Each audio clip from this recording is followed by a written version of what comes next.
ETF index mutual funds నేర్చుకుని stock మార్కెట్లో రాణించాలనుకుంటున్నారా? వెంటనే ఈ నెంబర్కి కాల్ చేయండి. నమస్తే, welcome back to Suman TV. Present మనతో పాటు ఉన్నారు stock market analyst Sundar Rama Reddy గారు. నమస్తే సార్. నమస్తే. సార్, ట్రేడింగ్ విషయానికి వస్తే చాలా మంది ఏంటంటే ఓన్లీ ట్రేడింగ్ పైనే ఆధారపడి దాని నుంచే ఇన్కమ్ ఎర్న్ చేయాలని అనుకుంటా ఉంటారు. అంటే మిమ్మల్ని అడిగితే మీరేం సజెస్ట్ చేస్తారు? ఓన్లీ ట్రేడింగ్ పైనే ఆధారపడి ఇన్కమ్ సర్వైవ్ చేసుకోవచ్చా అంటే?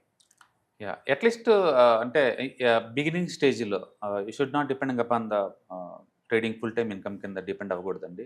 ఎందుకంటే మనం నమ్ముకొని మన ఫ్యామిలీ ఉంటుంది అండ్ చుట్టుపక్కల ఎన్విరాన్మెంట్ అంతా సపోర్ట్ చేస్తేనే మీకు ఇన్కమ్ వస్తుందన్నమాట. సో స్టాక్ మార్కెట్లో ఏంటంటే సైక్లికల్ నేచర్స్ ఎక్కువ ఉంటాయి. అఫ్కోర్స్ ప్రతి అసెట్ క్లాస్కి అవి ఉంటాయి. అంటే కొన్నిసార్లు చాలా బేర్ మార్కెట్ రన్ అవుతూ ఉంటాయి, కొన్నిసార్లు బుల్ మార్కెట్ రన్ అవుతూ ఉంటుంది. ఎగ్జాంపుల్ 2000, 2001, 2002 ఆ టైంలో చూసారనుకోండి, .com బబుల్ వచ్చిన టైం అనమాట. ఎన్విడియా లాంటి స్టాక్స్ 90% డ్రాప్ అయినాయి. ఎన్విడియా, మైక్రోసాఫ్ట్ అండ్ ఫేస్బుక్ ఇవన్నీ కూడా 90% డ్రాప్ అయిన సంవత్సరం అండి అది. నీకు ఎంత గట్ ఫీలింగ్ ఉన్నా అక్కడ సర్వే అవ్వటం ఛాన్సే లేదు. 90% డ్రాప్ అయింది అనుకోండి అవి. పోనీ అవన్నీ మంచి కంపెనీలు కాదంటే ఇవాళ వరల్డ్ నెంబర్ 1. ఎన్విడియా అప్పట్లో 90% డ్రాప్ అయిన కంపెనీ ఈరోజు అది 5 ట్రిలియన్ కంపెనీ అయింది అది. కాబట్టి ఎంత స్ట్రాంగ్ కంపెనీ అయినా సరే అండ్ కొన్ని బేర్ మార్కెట్ టైంలో సర్వే అవ్వటం చాలా కష్టం. అలాంటి ఎన్విరాన్మెంట్లో యాజ్ ఎ ట్రేడర్గా మనీ మేక్ చేయడం చాలా టఫ్. అలాగని పడే మార్కెట్లో మనీ మేక్ చేయడం కుదరదని కాదు. మనీ మార్కెట్ పడే మార్కెట్లో కూడా మనీ మేక్ చేసుకోవచ్చు. కానీ అందరికీ ఆ స్కిల్ ఉండకపోవచ్చు. అందుకని బిగినర్ స్టేజ్లో ఉంటే అట్లీస్ట్ బిగినర్ స్టేజ్లో ఉన్నప్పుడు ట్రేడింగ్ని ఫుల్ టైం ఇన్కమ్ లాగా వాడకూడదు. వాడితే ఏమవుతుంది అంటే, ఒకటి స్ట్రెస్ గురి అవుతారు. ఇప్పుడు ఈ మంత్ ఫ్యామిలీకి మనీ కట్టాలి, ఒక 50,000 ఖర్చులు అవుతాయి అనుకోండి, నాకు డబ్బు కావాలి. డబ్బు కోసం ట్రేడింగ్ ఛాన్స్ రాకపోయినా అంటే ఫోర్స్ఫుల్గా ట్రేడ్ చేస్తారు. మనం అంత కన్ఫ్యూజన్ మైండ్తో ఉన్నప్పుడు ట్రేడ్ క్లియర్గా చేయలేరు. అందుకని ట్రేడింగ్ ఎప్పుడు కూడా లేదు. మనకి ఎక్స్ట్రా ఇన్కమ్, మనకి డిస్పోజబుల్ ఇన్కమ్ ఉన్నప్పుడు ఆ ఇన్కమ్ రిస్క్లో పెట్టి చేయొచ్చేమో, కానీ ఫ్యామిలీకి పనికొచ్చే ఇన్కమ్ని అడ్డం పెట్టి మనం చేయలేము ట్రేడ్ని. అందుకని ఎవరైనా ట్రేడ్ చేద్దామంటే లేదు, ఫ్యామిలీ ముందు అఫోర్డబిలిటీ చూడాలి.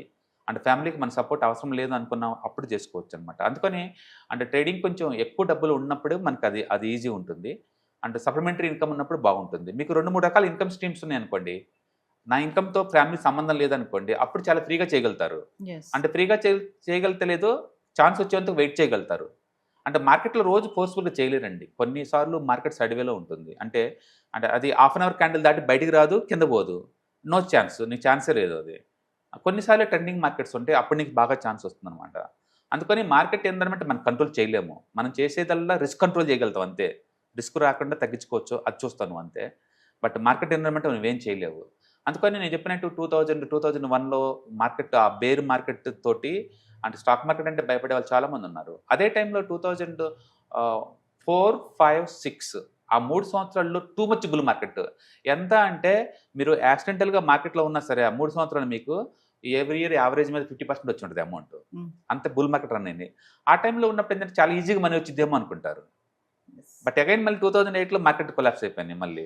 దాని అర్థం ఏంటంటే మార్కెట్స్లో ప్రతిదీ సైక్లికల్ నేచర్. మీరు చూసారు మార్చ్ మంత్లో 11% డౌన్ అయినాయి, ఓకే, అండ్ ఏప్రిల్ మంత్లో 10% అప్ అయింది. ఈ రెండు ఎన్విరాన్మెంట్ని ఎక్స్పీరియన్స్ తోటి హ్యాండిల్ చేయడం అంత ఈజీ ఏం కాదు. బట్ మనకి ఎప్పుడైతే అమౌంట్ ఇది ఫ్యామిలీకి కంపల్సరీ కాదనిపించిందో, అప్పుడు ఏంటంటే ఛాన్స్ తీసుకోకుండా వాళ్ళు రిస్క్ లేకుండా చోట కూర్చుంటారు అనమాట. అందుకని టెన్షన్ లేకుండా, రిస్క్ లేకుండా అండ్ మంచి ట్రేడ్ ఛాన్స్ వచ్చిందాక వెయిట్ చేయాలి అంటే మన మీద ప్రెజర్ ఉండకూడదు. అందుకని ఫుల్ టైం ఉంటే ఖచ్చితంగా ప్రెజర్ ఉంటుంది వాళ్ళ మీద. అంటే కాబట్టి వాళ్ళు కష్టం. అందుకని ఇనిషియల్గా అట్లీస్ట్ కెరీర్ స్టార్టింగ్లో యాజ్ ఎ ట్రేడర్గా పార్ట్ టైం చేసుకోవటం బెటరు. అండ్ తర్వాత మీకున్న ఎక్స్పీరియన్స్ని బట్టేసి ఫుల్ టైంగా మారచ్చు.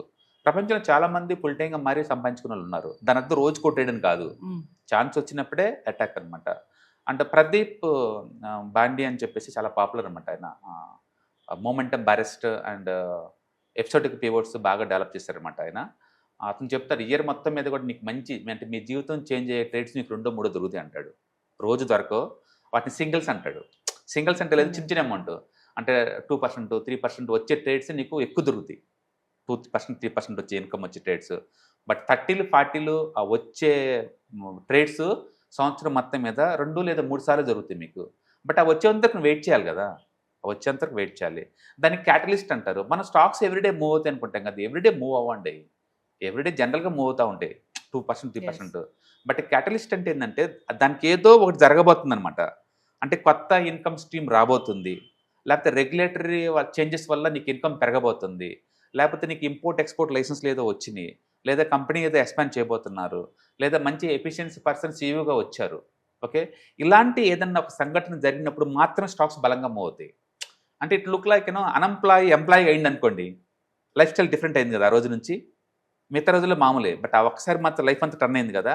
అట్లా ప్రతి వ్యక్తి జీవితంలో ఎప్పుడో 1-2 అంటే ఎంప్లాయ్మెంట్ అవ్వటం ఒక క్యాటలిస్ట్, పెళ్ళి అవ్వటం ఒక క్యాటలిస్ట్, మన ఫ్యామిలీలో మనం పేరెంట్గా ప్రమోట్ అవ్వటం ఒక క్యాటలిస్ట్, ఒక ఇల్లు కొనుక్కోవటం ఒక క్యాటలిస్ట్. అట్లా ఒక గోల్స్ లాగా రీచ్ అయినప్పుడు ఒక క్యాటలిస్ట్ ఎలా ఉంటాయో స్టాక్స్ కూడా అంతే ఉంటాయి. ఆ క్యాటలిస్ట్ అయినప్పుడు మాత్రమే చాలా ఫాస్ట్గా మూవ్ అవుతాయి. ఆ మూవ్ అయినప్పుడు నువ్వు క్యాప్చర్ రెడీ అవ్వాలా. అవి రోజు ఎందుకు అవుతాయి? అవి రోజు అవ్వవు. అందుకని నువ్వు రోజు సింగిల్ దిగలుగుతావు, కొంచెం amount, but long term point of అలా కుదరదు. రెండోది, ట్రేడింగ్ అంటే కొన్ని వందల ట్రేడ్స్ ద్వారా మీరు మనీ మేక్ చేయాలి. ఒక ట్రేడ్ 2 ట్రేడ్లు కాదు, కొన్ని వందల ట్రేడ్స్. ప్రతి ట్రేడ్లో కూడా నీ ఎఫిషియన్సీ చూపించాలా, పడే వాటిని అర్లీ కట్ చేయాలా, అండ్ పెరిగే వాటిని ఓపిక అంతే ఉంచుకోవాలి, ఎందరూ పోతే పనివ్వండి అన్నట్టు. ఎక్స్పీరియన్స్ రావడానికి కొంత టైం పడుతుంది బాగా. ఇట్ టేక్ ఇయర్స్ నుంచి డెకెట్స్ పడుతుంది. అందుకని అట్లీస్ట్ బిగినర్ స్టేజ్లో ఫుల్ టైంకి మనం ఎంకరేజ్ చేయకూడదు, బట్ ఎక్స్పీరియన్స్ వచ్చే కొద్దీ వాళ్ళకి అవుద్ది వాళ్ళు ఎలా హ్యాండిల్ చేయాలనేది. రెండోది, ట్రేడింగ్లో డిఫరెంట్ స్టైల్స్ ఉంటాయి. స్కాల్పింగ్ అని, పొజిషనల్ ట్రేడింగ్ని. స్కాల్పింగ్ కపుల్ ఆఫ్ సెకండ్స్లో క్లోజ్ చేస్తారు, మినిట్స్లోనే. అండ్ పొజిషనల్ ట్రేడింగ్ అనేది అప్ టు 1 year దాకా కూడా ఉంచుకుంటాడు. సో రెండింటిలో రిస్క్ ఎక్కువ ఉంది, రిస్క్ తేడా ఉంది, రివార్డ్ కూడా తేడా ఉంటుంది. కాబట్టి మన పర్సనాలిటీకి ఏమి టచ్ అవుద్దో తెలుసుకోవాలి. అలాగే ప్రొడక్ట్స్ అనుకోండి, కన్జర్వేటివ్ ప్రొడక్ట్ మ్యూచువల్ ఫండ్స్ ఉంటాయి, అగ్రెసివ్ ప్రొడక్ట్స్ ఆప్షన్స్ ఉంటాయి. రెండింటిలో రిస్క్ వేరు, రివార్డ్ వేరే ఉంటుంది. కాబట్టి different trading styles, different products, different market conditions ఇవన్నీ ఉంటాయి. అంటే క్యాటలిస్ట్ రోజు రాదు ఫ్రీక్వెన్సీగా. అంటే కాబట్టి ఇది మొత్తం నీకు అర్థమయ్యి బాగా నేర్చుకొని ప్రాక్టీస్ చేసేసి అండ్ పార్ట్ టైం తీసుకొని దాన్ని స్కేలప్ చేసుకుంటే అప్పుడు ఫుల్ టైం గురించి ఆలోచించాలి. అంటే కెరీర్ స్టార్టింగ్లోనే ఫుల్ టైం తీసుకుంటే అంత వర్త్ ఏం కాదు. ఎందుకంటే ఎండ్ ఆఫ్ ది డే మనం నమ్ముకునే ఫ్యామిలీస్ ఉన్నాయి అండ్ వాళ్ళని సర్వే చూడాలి కదా. అందుకని మనకి ఇష్టం, నాకు స్టాక్ మార్కెట్ అంటే ప్యాషన్ అంటే కుదరదు. మనకి ఎంత స్ట్రాంగ్ ప్యాషన్ ఉన్నా సరే, అంటే ఎంత మంచి నాలెడ్జ్ ఉన్నా సరే, మార్కెట్ నీకు మనీ ఇవ్వాలని రూల్ ఏం లేదు. అంటే ప్రతి ట్రేడ్ కొత్త ట్రేడే. నువ్వు ఎంత ఎక్స్పీరియన్స్ వచ్చినా సరే ఆ ట్రేడ్ అవుట్పుట్ అంత ఈజీ కాదు, ఎందుకంటే కండిషన్స్ మారుతాయి. మన నిఫ్టీ పడిందంటే మొత్తం దారుణంగా పడతాయండి, వీక్ క్యాండిల్స్ ఇంకా ఎక్కువ పడతాయి. అంటే కాబట్టి అన్నిటిని హ్యాండిల్ చేసుకుంటూ ముందు పోవాల్సి ఉంటుంది. అందుకని ఎంత ఎక్స్పీరియన్స్ ఉన్నా ప్రతి ట్రేడ్ కొత్త ట్రేడ్ లాగానే బిహేవ్ చేయాల్సి ఉంటుంది. కాబట్టి ఇది different field, more competitive field. అంటే క్యాపిటల్ మనకు ఆస్తుంది, అది పోతే మనం ఏం చేయలేము. కాబట్టి ఫుల్ టైం కన్నా కూడా పార్ట్ టైం ఉంటేనే ఆ గేమ్ ఫ్రీగా ఆడగలుగుతారు, అంటే రిస్క్ లేకుండా చేయగలుగుతారు. But again it's depending upon the experience. ఏ ఇద్దరు ఒకలాగా ఉండకపోవచ్చాము కదా. అది వరల్డ్ ఇప్పుడు చాలా మారిపోతుందండి. అండ్ చాలా ప్రొఫెషనల్ ట్రైనింగ్ ఇన్స్టిట్యూట్స్ వచ్చేసినాయి, అంటే ప్రొఫెషనల్గా ఉంటున్నారు. అండ్ పర్టికులర్గా అమెరికాలో అయితే యుఎస్ ఇన్వెస్ట్మెంట్ ఛాంపియన్షిప్ పోటీలు జరుగుతూ ఉంటాయి. అక్కడ విన్నర్స్ యొక్క యాటిట్యూడ్, వాళ్ళ బిహేవియర్, వాళ్ళ సైకాలజీ, వాళ్ళ ట్రేడింగ్ మెథడాలజీ చాలా పాపులర్ అనమాట. అవన్నీ వరల్డ్ వైడ్ కాపీ కొడతారు అందరూ. వాళ్ళు ఈ మెథడ్ బాగా పనిచేస్తుంది ఇప్పుడు అని చెప్పేసి. అట్లా నిరంతరం అప్డేట్ అవ్వకుంటూ మార్కెట్లో ఉండే వాళ్ళకి ఫుల్ టైం పోవచ్చు. బట్ దాని అర్థం అందరినీ ఎంకరేజ్ చేయకూడదు మనం. ఇట్స్ ఆల్ అబౌట్ క్యాపిటల్ ఉండాలి, ఎఫిషియన్సీ ఉండాలి, ప్యాషనేట్ ఉండాలి. చాలామంది నాకు ఇష్టమైతే మనీ రాదండి. లైబ్రరీని ఎప్పుడు కూడా కోట్లు సంపాదించలేడు, బుక్ చదువుకుంటూ కూర్చోగలుగుతాడు. కాబట్టి ఎక్స్పీరియన్స్ వేరు, నాలెడ్జ్ వేరు, అండ్ ప్రాక్టికాలిటీ వేరు, ప్యాషనేట్ వేరు అనమాట. అండ్ అన్ని కలిసి నీకు మనీ రావాలంటే మాత్రం ఇట్స్ టేక్ సమ్ టైం పడుతుంది అనమాట. నాకు ఈవెన్ బ్రేక్ ఈవెన్కే ఆల్మోస్ట్ 8 years పట్టింది. ఓకే, అండ్ ఇప్పటికి కూడా కొన్ని ట్రేడ్స్ వెరీ ఛాలెంజింగ్ అనిపిస్తాయి నాకు. అండ్ కొన్ని అయితే నేను కంప్లీట్గా మానేసి, కొన్ని స్టైల్స్ అయితే అంటే ఓవర్ పీరియడ్ టైంలో నీకు అర్థమైంది, నీకు ఏది వర్కౌట్ అవుతుంది, ఏది వర్కౌట్ కావట్లేదు, అక్కడ రీచ్ అవుతావు. కాబట్టి ఎక్కువ డబ్బు ఉన్నప్పుడు హ్యాండిల్ చేయడం ఈజీ, కానీ తక్కువ డబ్బు ఉన్నప్పుడు హ్యాండిల్ చేయడం కూడా కష్టమే. అందుకని మనం అంటే ప్రతి ఒక్కరిని ఫుల్ టైం అనగానే ఎంకరేజ్ చేయకూడదు. ప్రస్తుతానికైతే నేర్చుకోండి, పార్ట్ టైం చేయండి, అండ్ టార్గెట్ రీచ్ అవుతున్నారంటే స్కేలప్ చేసుకోండి అంటాం. అండ్ ట్రేడింగ్ చాలా డైనమిక్ ఎన్విరాన్మెంట్లో వర్క్ చేస్తూ ఉంటుంది. మీకు క్లియర్గా ఉండాలంటే లాస్ట్ వీక్ మంత్ చూడండి ఏం జరిగిందో, ఈ మంత్ చూడండి ఏం జరుగుతుందో. V shape recovery, and nobody can predict. నిజం చెప్పాలంటే మార్కెట్ రేపు ఎక్కడ ఓపెన్ అవుద్దు కూడా ఎంత ఎక్స్పర్ట్ కూడా ప్రెడిక్ట్ చేయలేరు. ప్రాబిలిటీ పెంచుతారు వాళ్ళకున్న నాలెడ్జ్కి, కామన్ సెన్స్కి అంతే, బట్ ఎగ్జాక్ట్లీ పిన్ పాయింట్ చేయలేరు అనమాట. కాబట్టి ట్రేడింగ్లో చిన్న అమౌంట్ 2, 3 వస్తూ ఉంటాయి, చిన్న సింగిల్స్. బట్ మంచి జాక్పాట్ ట్రేడ్ నీకు రావాలంటే సంవత్సరం మొత్తం మీద 2-3 తగులుతాయి నీకు.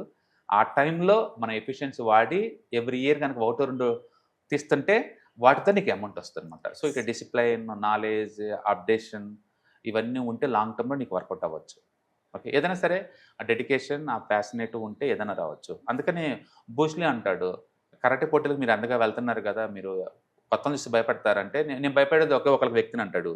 ఒకే కిక్‌ని 10,000 సార్లు ప్రాక్టీస్ చేసిన చూసి నాకు భయం అంటాడు అతను. అంటే ఒక్కళ్ళే 10,000 సార్లు ప్రాక్టీస్ చేస్తే అందులో ఎక్స్‌పర్ట్ అవుతారని అనమాట ఆటోమేటిక్‌గా. ఎస్. అందుకని ఏ టెక్నిక్‌లో అయినా సరే ఎక్స్‌పర్ట్ అవుతారు కాబట్టి ఈవెన్ స్టాక్ మార్కెట్‌లో కూడా కొంతమంది టైట్ ఫ్లాగ్ బ్రేక్‌ఔట్ తీసుకుంటారు. కొంతమంది వీసీపీ ప్యాటర్న్ తీసుకుంటారు.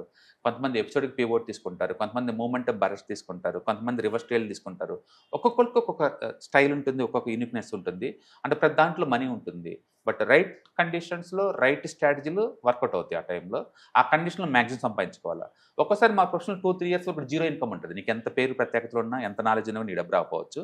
బట్ ఒక్కోసారి మార్కెట్ నీకు స్టేబుల్‌గా నీకు అనుకూలంగా ఉన్నప్పుడు అప్పుడు గుంజేస్తావు మనీ మొత్తం అనమాట. అట్లా too much up and downs ఉంటాయి. కాబట్టి మనం అందరినీ ఫుల్ టైమ్ రండి అని ఎంకరేజ్ చేయకూడదు. బట్ అదే టైంలో యెస్, మోడర్న్ ఏజ్‌లో ఒక సప్లిమెంటరీ ఇన్‌కమ్ లాగా నీకున్న ఆస్తులను మేనేజ్ చేసుకోవాలన్నా కూడా అంటే స్టాక్ మార్కెట్ అంటే స్టాక్ మార్కెట్ అంటే స్పెక్యులేషన్ సంగతి మా పక్కన పెట్టండి.